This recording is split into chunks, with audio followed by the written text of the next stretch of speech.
La pauvreté et la précarité se diffusent à bas bruit dans notre pays. Le bilan est terrible et cette pauvreté, elle s'enracine, elle s'installe durablement dans les villes et dans nos villages.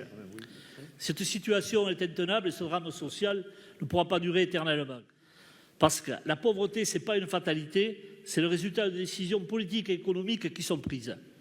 Et le gouvernement, il a fait le choix assumé, c'est son droit, mais le choix assumé de renforcer les inégalités et fragiliser les plus pauvres au profit des plus fortunés de ce pays.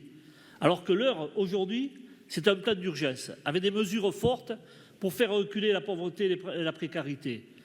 Augmenter les salaires, mettre le SMIC à 1 500 € net, indexer les salaires sur l'inflation, augmenter les minima sociaux, blocage des prix de première nécessité, rebâtir les services publics, etc., etc.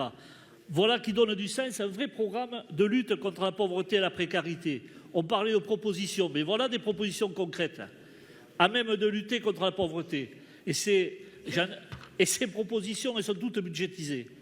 Ça s'appelle tout simplement un programme de rupture. Un programme de rupture avec les 8 années de politique et les budgets d'austérité qui ont été adoptés à coup de 49.3. Mais c'est ce programme de rupture, d'ailleurs, qui est arrivé en tête aux dernières législatives. Et c'est ce programme de rupture pour lequel les Français ont voté en juillet 2024, pour rompre avec le macronisme. Alors, chers collègues, je vous le dis très tranquillement, la pauvreté ne pourra pas s'éradiquer avec des mesurettes et de simples mesures symboliques.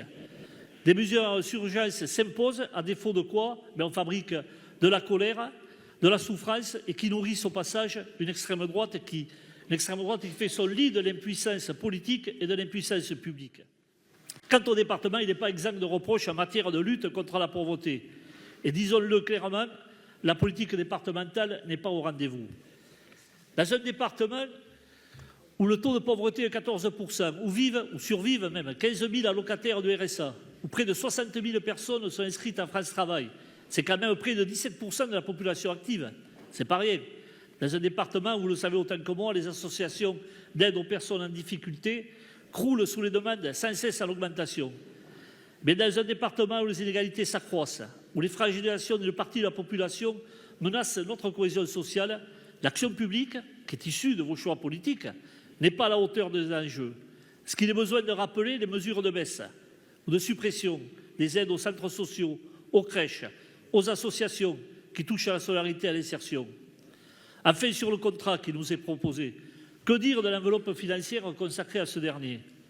L'État verse royalement 622 000 € par an et le département devra compléter 50% restants.